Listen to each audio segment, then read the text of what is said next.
the deal has been finalized. I don't hate this.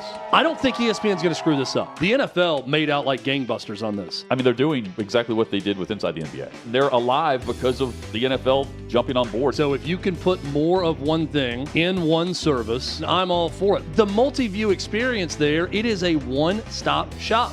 On top of all of this, the NFL can opt out of their broadcast rights across the board in 2029 and renegotiate this all over again. Chad, the deal has been finalized. Seal the deal, baby. We sealed it. Signed it. I mean, signed, sealed, delivered. Yeah, ESPN acquiring no White NFL House media interference that we've seen or heard of yet. Could take a while to go through. We'll talk with Clay about that. The deal has been announced. RedZone is headed to ESPN, and there are plenty of details with this, but surface level, just based on what's available to us, Chad, I don't hate this.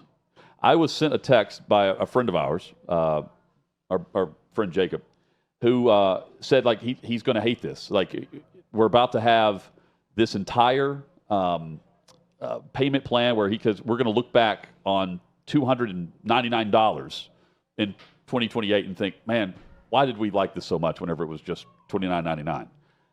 My response was, I don't really think they're going to go that high. And I don't hate the fact that most of what I consume is going to be available in like one or two streaming options. Like for me right now, based on ESPN, like they're the home of football, basically. You've got WWE. All the pay-per-views are now going to ESPN Plus, and beyond that is Netflix. Like all, it's. I don't hate the fact that I don't need to subscribe to everything in order to watch one game or two games a year on streaming service. That is just surface level for me. What do you think? Simplicity. That's what I'm asking for in how I view anything with sports. Like I like it to be simple. I don't want to go through a ton of obstacles to find a game or an event that I want to see. So if you can put more of one thing in one service, then I'm all for it. I don't like having to toggle between 5 and 6 different streaming services to get to what I want. Hutton and I are YouTube TV subscribers. The reason I love YouTube TV and the ESPN partnership is that on college football Saturdays, ESPN has most of what I want, separate of Big Noon Kickoff and whatever game Tim Brando is calling, because we will be watching that also. But the multi-view experience there, it is a one-stop shop. And I like one-stop shops. Now, from an antitrust monopoly standpoint, there are reasons that we try to avoid this in the United States of America, and it's not always good for the worker when everything gets consolidated and cramped into one spot. That ends up having a negative effect on employees and a lot of different people. I'm speaking, though, as I often try to do, because we are a show for the fans and for fans of sports. I'm speaking as a fan. I love it. Yes. I love it as a fan. If you're going to give me good quality content and give me the games that I want in one spot, and you're not going to charge me too much, which that remains to be seen, I'm okay with it. I've got no issue with this. I'll also say, I don't think there's any doubt, and the NFL's the NFL for a reason. They usually get the best of every negotiation. The NFL made out like gangbusters on this. Well, they didn't want NFL Network. They didn't want to pay their talent. They've been trying. They didn't want to pay employees, and now they've worked out a way to take $3 billion of interest away from ESPN and just handing over the network to them. Well, but think about what I think the NFL gets the best of this. Well, I mean, they've been trying for 4 years to sell it. Right. Think about what they must have been asking for and what ESPN didn't dive into. There wasn't much interest in this from the outside. Yeah. And that's what was surprising. And now, based on what ESPN needs, they end up right now with the SEC. The SEC is a big reason why I like what I'm seeing right now. Huge footprint for ESPN. Massive. And it's games of interest. Monday Night Football. Currently, the NFL Draft. You have 25-plus games. Now there's going to be extra games included in this. Plus RedZone. And the fact that Ariel Helwani was saying today on his podcast that if you're already a subscriber to a service where you're paying for ESPN, if you already have ESPN Plus, then you don't pay more than the $29.99, which is interesting. Like, I've got to dive into the price tag here. I think everyone's freaking out thinking it's going to be $400. But it was ESPN, keep this in mind, when the YouTube TV, whenever, was it 2 years ago? DirecTV, RedZone, all this was up for bid, and the NFL took the highest bid instead of the more fan-friendly option, where ESPN was going to offer it for a much lower price tag, and that became public. And of course, YouTube is paying; they're charging what they're charging. Here is Roger Goodell on SportsCenter announcing this deal. Well, one of the most popular elements of NFL programming has been RedZone. It's a staple for NFL fans. What is that going to look like now under this new partnership? Well, that'll actually stay the same. It'll continue to be produced right here in this building. It will be the NFL RedZone. I don't think fans will see any difference to that.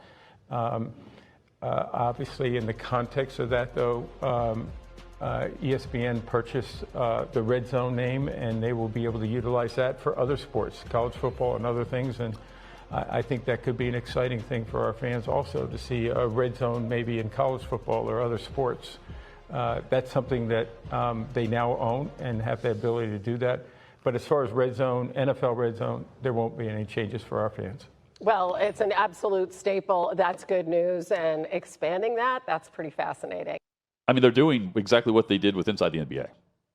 You know, they're paying for it, but they're licensing it, but it's going to be someone else the is same. taking care of it. Yeah, and we're going to get to Pat McAfee. You know, it's more of a partnership, but great it's example the same. too. Great example too. So 7 games that the NFL Network currently airs. It's also on NFL Plus. There's a couple of other options where you can get it. You can get it on local channels too if you're in the market for the international games. Those regular season games will now continue to be on ESPN, and they'll have that on the streaming service. They get to license those 3 of those games. I wouldn't be surprised if those are eventually pay-per-view. Just throwing that out there. Of course, they've got the Super Bowl coming up as well. ESPN will shift 4 games from its current schedule back to NFL Network, 3 Monday Night Football and ABC exclusive windows, and their ESPN exclusive game. And ESPN acquires fantasy football properties as well as future sports wagering options. That's like an addendum that's massive in and of itself. And then next season, ESPN is going to be the first cable channel to air the Super Bowl. And on top of all of this, the NFL can opt out of their broadcast rights across the board in 2029 and renegotiate this all over again. And they still own 10% of ESPN. 10% is not nothing. Well, 10% of a company as big as ESPN, to me, is huge. That's why I think the NFL won this deal. Well, but ESPN wins because I think it makes sense for both sides. From inside the NBA to what we saw with the SEC deal to now with the NFL and having the streaming platform where they were to where they are now, it's a totally different perception for me. And again, they are relevant and they're alive because of the NFL jumping on board. And I mean, 4 years ago, where were they? They didn't want it for whatever price tag they were offered. 10% is a huge chunk. It's billions worth. Yeah. But what does it mean, Chad, for ESPN when they can now license this name that they're paying for it, and now they can broaden the scope of what it is? College football, for instance. College football RedZone. Well, and going back, one more thing on this acquisition of ESPN of NFL Network, but also becomes a partnership where NFL owns 10% of the league. Hutton, 2 years ago, we were at the Super Bowl in Arizona. I remember talking to friends of ours that had done production work with NFL Network, and I was shocked to hear that they'd sent about 2 people to the Super Bowl from NFL Network, that they weren't sending talent and people to the Super Bowl that year. Yep. And that was in the midst of everything where we knew that it was for sale. And the NFL was not happy with the return and what they were spending on NFL Network. Yeah. But now I think about, our friend Cynthia Freeland, who comes on this show, and everyone else, and maybe that's a good thing for them too. Now they're swept up into that ESPN umbrella, and maybe they can make some good things happen across ESPN properties. Great point. And with what they do at NFL and Network. her show was just on that app, on NFL Plus. So now she's got the ability to head over to the digital space of ESPN, and more. I would suspect that that's part of the fantasy football element and everything else that they would want to do. So what Roger Goodell was saying about licensing that RedZone name and brand across other sports, this is a very simple concept. Yeah. It doesn't take a genius to understand that these things are good. There was an old ESPN goal line feature in college football that was very similar to RedZone, where they would go into different college football games. I don't think this is anything earth-shattering, game-breaking. I saw our buddy Trey Wallace post the question on X. Okay, how are they going to get the broadcast rights to Fox games or CBS games to go take live looks or peek into those games? I don't think they will. I think they're going to go across their network of games they already have, which is going to be a bunch of them, and just bounce back and forth to games that are interesting, where you can sit, if you don't have YouTube TV and you don't have the 4-game multi-view option, you can sit and watch one of the ESPN properties or something on ESPN streaming that will be college football red zone or college hoops red zone or whatever you want to call it across any sport, and they're going to take you live into different games. One of my favorite things, I don't have Sirius XM radio anymore, and apparently Howard Stern's about to not have Sirius XM radio anymore either. But my best and my favorite part of having Sirius XM was on a fall Saturday, if I had to run errands, going to Sirius XM College Sports and listening to their audio version of Red Zone, where they had one guy in studio, and he would go back and forth between all of the games, and you would get to hear the local radio teams calling the games of all these college football games. It was awesome. And they never spent more than 3 or 4 minutes at one game, and then they would send you to another one. It was incredible. Take that feature, replicate what was successful with NFL RedZone, do it across sports. I don't think ESPN's going to screw this up. I really don't. I think they can screw up a lot, and they have before. Hutton, I don't think they're going to mess this one up because this is right in their wheelhouse. It's pretty difficult to mess up. Well, yes. And again, it's right in time for their direct-to-consumer product. Here are the conferences. For anyone saying, "Oh, how are they going to get the rights to air?" Here are the college conferences that they currently that they have rights to: ACC, SEC, select Big 12 games. They have the Group of 5 conferences: the American Athletic Conference, or is it just the American now? Conference USA, the Mid-American Conference, and Sun Belt. They also have the Big Sky, the Big South, Missouri Valley, Northeast Ohio Valley. You get it. Southland, Western Athletic Conference. You get the list here. It goes on. And plus, they have the Division 2, Division 3 options on ESPN. They have a litany of games on there. Go to ESPN Plus on a Saturday and look at all the options of Marist versus Northeastern. I mean, we're not talking about just the big boys, right. Of all the smaller broadcast of games that ESPN and their streaming service has the rights to. It's a plethora of them. Yeah, and again, if you just did it for the SEC, if you just did it for the Power 5 games that they have, that's huge. You could do it across multiple platforms too. You could have you could have on SEC Network when you're not having a game after that morning slate. Do they have they normally have an afternoon slate on there too, right? Or do they? So you've got 2 games going right now. You keep tabs on that. You have your game of the week. I mean, it all leads up to the game of the week on ESPN. And McAfee tried to do something like this, didn't he? College football version? Yeah. Where you sit and watch games? Yeah, he tried to do it right after. I'm going to be honest with you. Did. I love McAfee. The dude is so oversaturated right now. He's on everything that I can't keep up with what he's doing and what he's not. I think that was the first year. I'm forgetting all the stuff he does. He does a lot. He was doing home run derby stuff too. Remember, he's everywhere all the time. Yeah, so it was just the ESPN college football show. Yeah, we've reached the Pat McAfee oversaturation point. Pat McAfee and Reese Davis tried this in November of 2023.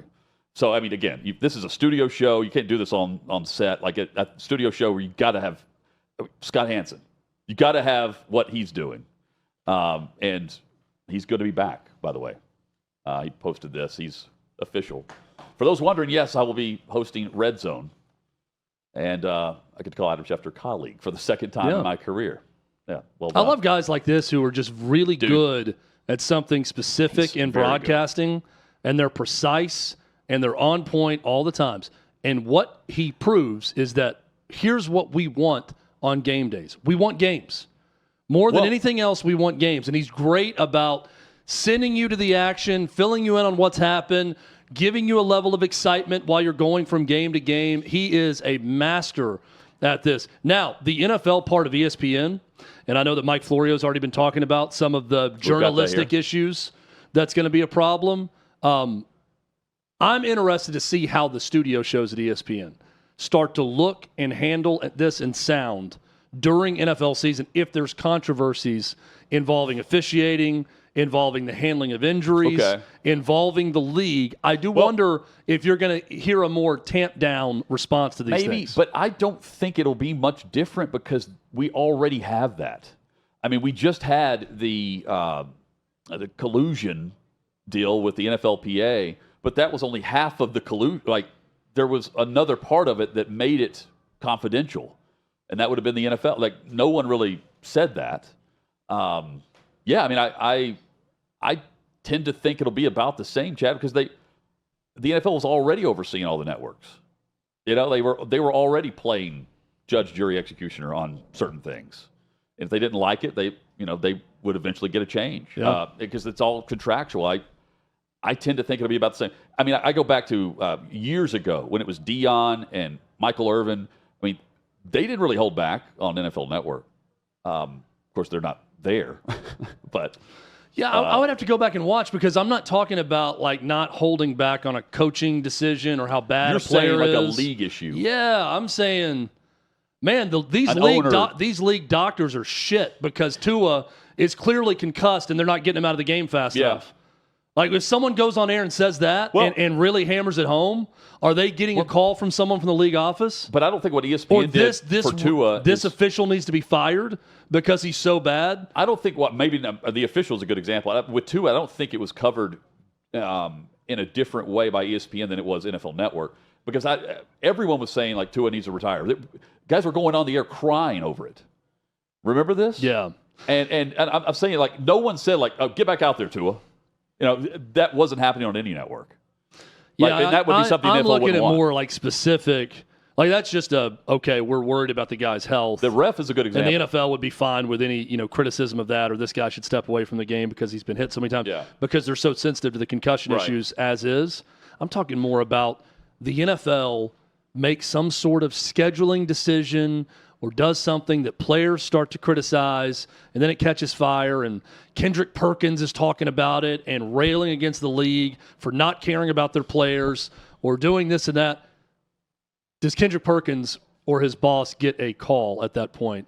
Because, hey, we're 10% partners. This is not just a partnership in that you carry our games anymore. We have a stake in your company. We are partially your employer. So does that change the tenor of these discussion shows? I don't know. I don't watch the ESPN discussion shows enough to know what they're saying, but I do have questions about that. I know that McAfee goes after his bosses. At least we know that. I would say the NFL. Then he became his former boss after he went after him. Right. The NFL is already overseeing and dictating because they are the most popular live product going, like, for ratings. CBS had an ownership change with Paramount. So because of that, there was an opt-out in their contract with the NFL. So a couple of, was it last year or the year prior, they helped out, it was last year, they helped Netflix produce those games on Christmas, knowing that they were going to have this sell, and they wanted to play nice with the league. Like, those are examples of behind the scenes. The networks are already doing that to some extent. Like, I mean, it's crazy how they oversee their coverage. And they still get 10% of ESPN, the four-letter network. So it's just ESPN RedZone? Or is it still going to be called NFL RedZone, I guess? I don't know. It's clear that they really want to brand RedZone on whatever they do. So I think Roger Goodell said it's still going to be NFL RedZone. So they're not changing the name. This goes back to what I said about if you acquire a big media entity or something that you value, why change it? If you're spending top dollar or giving over 10% of your company for something, I'm not going to mess with the formula that made it successful enough for me to covet that property. To purchase it. So let's just not screw it up. Yeah, I mean, it happens. Too often people who acquire things like to screw it up and change names and mess with things and mess with talent, and that's not the way to go. Keep the machine running. And NFL RedZone does not need to be effed with. So you have yeah, I mean, and I don't think they're going to. Just run it back. I think whoever made this decision is smart enough to know not to mess with it. They were messing with inside the NBA, though. You know, like Barkley can't even describe what the show's going to be, or how often he's going to be on ESPN versus ABC. Was that one, or like whatever the TNT thing? No, that's the. Remember, they're going to do something for TNT too. Like they did a pilot for it.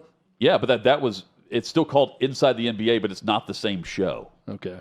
He can't, he wasn't able to describe. We're going to have to get back to this in basketball season so I can do all the homework on what exactly is what. No, I'm just saying, like, they're allowing that to be messed with, which is weird. Just have that show. But maybe you can't do that. You know, you can only do that on bring TNT. over all the producers for it. You know, everybody that's a part of it. Just, all right, here. We got the show. Let's do it. Here's what we're paying right now. Access to every NFL game on streaming this season. Here's what you're paying per month. And this is why I'm okay with, how often do you go on Peacock? Gosh. 2 months ago was the last time I went on Peacock, maybe. So right now, I go on there to watch some movies at times that Peacock gets the rights to. So but WWE is not now often. taking their pay-per-view. They're calling it something else now, but their pay-per-view to ESPN and the direct-to-consumer option. So there's no need for me to want to watch WrestleMania, for instance, on Peacock. That's $10 a month. ESPN's still $30, or is going to be. We're paying more because we're also paying $10 on our cable. Netflix is still $20? $25 is what I'm paying, I think. Okay. Netflix can charge whatever they want. I know. I thought it was more than that. Good for Netflix. Hey, way to keep it low. $20 a month for Netflix seems like a pretty good deal. I'm on Netflix all the time. I'm paying more. I'm pretty sure on this. Yeah. Amazon, did Bobby get a sweetheart deal? Is that what I'm seeing here? Maybe so. Well, maybe that's is that the premium without ads or something? I don't know. What are we paying? No, Chad? Premium's $24.99. Okay, that's what I'm paying. Main subscription plan, standard with ads is $8 if you get ads on Netflix a month. Well, standard $17.99. Well, so here's the thing. And then Premium's $24.99. With the NFL, though, you're getting ads anyway. Yeah. You know, because it's DVR proof. That's what makes it so valuable. You watch it live. Paramount's $8, and you know you've got all the other ones. I mean, again, and then you have $480 for Sunday ticket. Is Fox $20? Is that Hulu?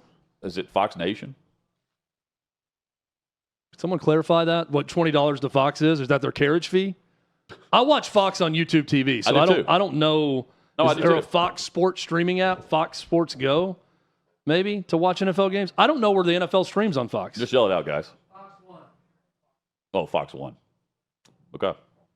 $20. That's the first time I've heard. Well, I mean, those two words next to each other as a product. So Fox 1? I didn't know that they had exclusive rights to the NFL games on Fox 1. I thought it was just on Big Fox. Anyway. We need to research our own researchers. I need to research. I love Bobby. I need to research Bobby's research on this. Yeah. And figure it out. So he says for the hardcore, it gets brutal. It is brutal when you start adding all this up. So for me, ESPN can charge a bit more, and I can eliminate a lot of these for me especially during football season. I'm not watching a ton of TV. I'm watching football. Yeah. You know, and college football, NFL. I can get everything for the most part through ESPN right now. That I would be interested in. And I don't know where UFC is going to end up, but you get my point. I'll also say, like, this to me, when I see all of these different services and numbers, I don't immediately go to the price. I'm blessed enough to not worry about those prices as much. I get really irritated by the amount of shit that I'm seeing on the screen right now that I have to go back and forth to. Because there's no. So here's my solution for Bobby or anyone else. Just get YouTube TV for $80 a month, and then you can see pretty much everything you need to see. Other than I'm looking at those spot Netflix games, Thursday Night Football on Amazon Prime, which, by the way, to me is always a pain in the ass. I go and watch it on But see, now Thursdays, you can't get- but I don't ever go to Prime Video for anything other than that game. I'm not currently watching a single show or movie on Prime Video. Well, you on a Black Friday game now, but we'll just throw that out there. But my point is, like, I could also create another graph that says for $80 a month, you're going to get almost everything you want to see in the NFL, plus highlights of games you don't. Here's where the NFL drops the ball and everyone else. Give me an a la carte option. I don't want to pay top dollar for the full Sunday ticket package to see every game. But, man, I would love to see an out-of-market game that I choose to watch.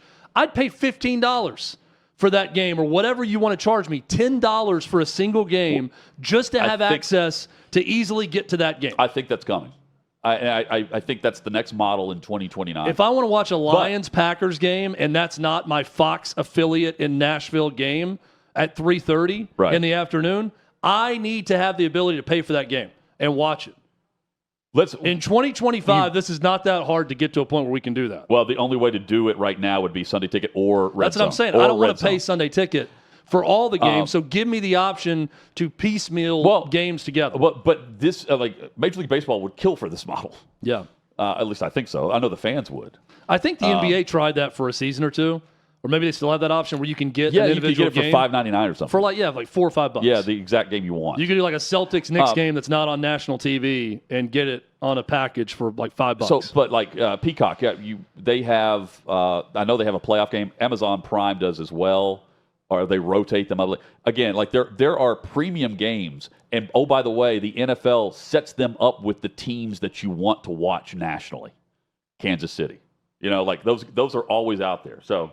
I'm thinking to myself, like, what's ESPN now going to get? With the 10% ownership from the league, they're going to have even better games, more than just Monday Night Football. I just don't. I love football. I love sports. I love watching football on Saturdays and Sundays when I have the ability to do it. I don't feel like I'm missing out on anything by just having a basic YouTube TV subscription. I get to see most of the games that I want to see. I get to see the national games, Sunday Night Football. I get to see all those studio shows that have all the highlights. I get all the in-game breaks of the other games happening. I get the halftime shows that show all the highlights quickly of what's happening around the league. I just don't really feel like I'm missing out. So here's the other thing that I laugh at. This right here is for like the true, and there are people like this, the true sickos out there that have to watch every second of every NFL game. Then you got to have all this. They went up. I don't think you need all of this. Well, Peacock went up to how many millions of subscribers over that one playoff game with Kansas City, Houston? The Dolphins, and there was a Dolphins-Chiefs game in that freezer that they played in Kansas City that a lot of people subscribed to. And then like 30% of those who signed up kept their subscription. Yeah. So like it was a free month. But again, that to me is a necessity. Like the Saturday night playoff game of divisional or wild card weekend, I'm going to pay for that and go watch it if it's on a streamer that I don't currently have. Right. And a lot of us, I mean, we're like you. We have these streaming services, and then we never unsubscribe.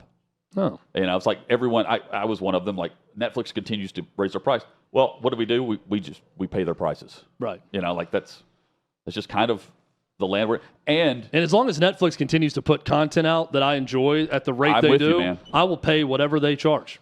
And the game, unless it like exceeds my cable bill or YouTube TV bill, I'm probably going to keep paying for Netflix and cut other subscriptions. The NFL always wins, Chad. You're right. They're going to win this negotiation. They're going to win this deal. I mean, all of these services, the only one to turn a profit is still Netflix, right? Yeah. The only streaming service to turn a gigantic profit. The only streaming service to turn a profit. Over 300 million subscribers. They're the only streaming service, Hutton, that has gone truly international. Yeah. They are a global superpower of streaming. Look at all the different foreign language options that are native languages in all these countries that have Netflix. Look at the amount of anime options on Netflix if you want to know how international they are. I'm not going to watch them, but if you search anime and you see how many Netflix original anime shows they have, you see how big they are in Asia for that reason. That's a gigantic company. One more point. This is why it's massive for ESPN. With the 10% ownership stake for the NFL, whenever they do this renegotiation, if Netflix wanted to, if Amazon wanted to, couldn't they come over the top and just engulf with a massive payment the majority of these games? Massive payment. For the licensing to ESPN? No, the licensing for the broadcast rights to the NFL. If they wanted to pay, like, they could crush these other streaming services if they wanted to. Because they're not just a streaming company, right? Right. Amazon and Apple. Right. Yeah. Apple, Netflix too. You know, because of now Netflix is also weirdly at a disadvantage because that's all they do. They don't have side products like Amazon and Apple to sell. But what this does for ESPN is, with the ownership stake, it keeps the NFL from doing that because they're going to want this. Right. Yeah, that's what I'm thinking. It's like they could do that, but why would they? Because they've got they've got an eternal 10%. They won't do it stake in ESPN, so they're not going to give that up. No. Here's Dan Patrick's reaction to this deal. You know, the journalist in me talks about, or would talk about, or would point out the conflict of interest.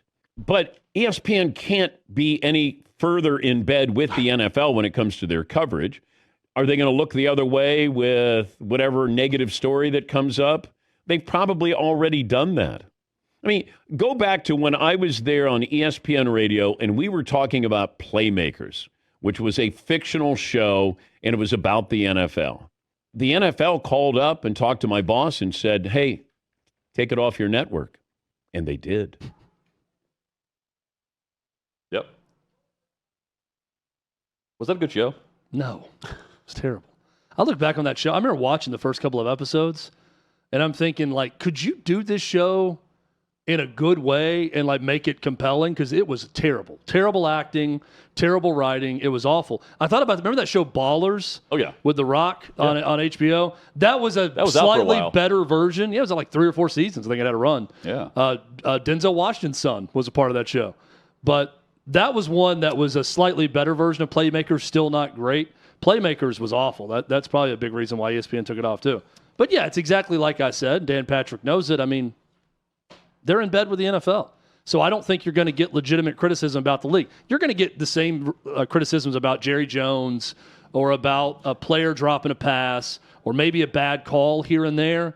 But I don't think you're going to get, when we get these overriding league issues that they have a say over, I don't think you're going to get the same level of critique. I just don't know if we're getting it now, though. You know, like I think across the board, I'm saying, who really knows what's out there versus what could be. I don't, you know what I mean? Like they control every outlet. You know, and then if you screw up, it's like, oh, next negotiation, you're not included in this. Like good luck to you. Go air the NBA or Major League Baseball. Hey, coming up, primary complaint. Plus, I've got 3 quarterbacks for you, Chad, in the NFL that outside of the consensus top 5 guys in the league are facing the most pressure as we start the season. I think at least one of the names may surprise you, and the others just aren't really talked about that much. That's next year on Hot Mic.